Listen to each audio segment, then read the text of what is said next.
Can you believe it, guys? It's a Wednesday afternoon. It's still freezing in New York City, and guess what? I'm probably one of the only persons in this entire city that's not sick, so fingers crossed. Also, someone told me that I need a haircut. I said no, not until this winter weather's gone. Keeps my head nice and warm.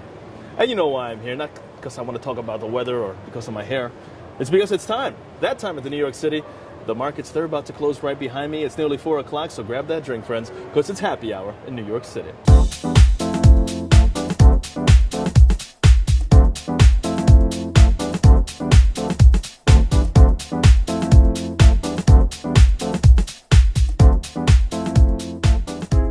We're more than halfway through the trading week, and it's been another mixed trading session where U.S. stocks traded in a narrow range as investors looked at housing data and also listened to Fed Chair Janet Yellen's second day of congressional testimony.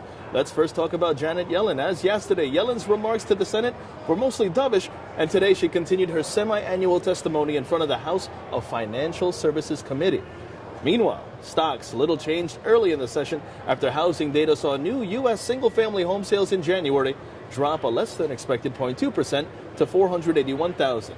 Meanwhile, we have to talk about energy prices after the EIA, that's the Energy Information Administration, reported that weekly crude inventories rose 8.4 million barrels. That's more than expected. And you combine that with a weak U.S. dollar, gold seeing a more than 0.5% rise, and you have yourself a session where advancers were just a step ahead of decliners over at the New York Stock Exchange, which, as a matter of fact, is right behind me right now. So let's take a look to see how the markets have shaped up to close out this volatile trading session.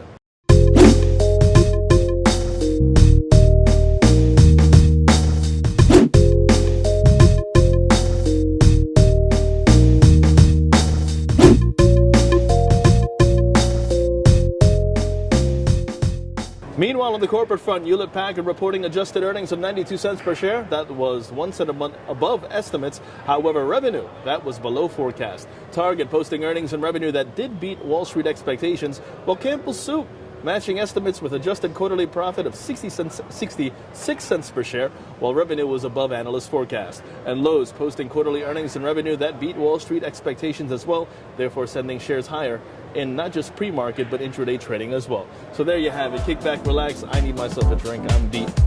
And yeah, I'm tired. And I'll see you guys all tomorrow morning. For ModernWallStreet.com from the New York Stock Exchange, I'm James Swift.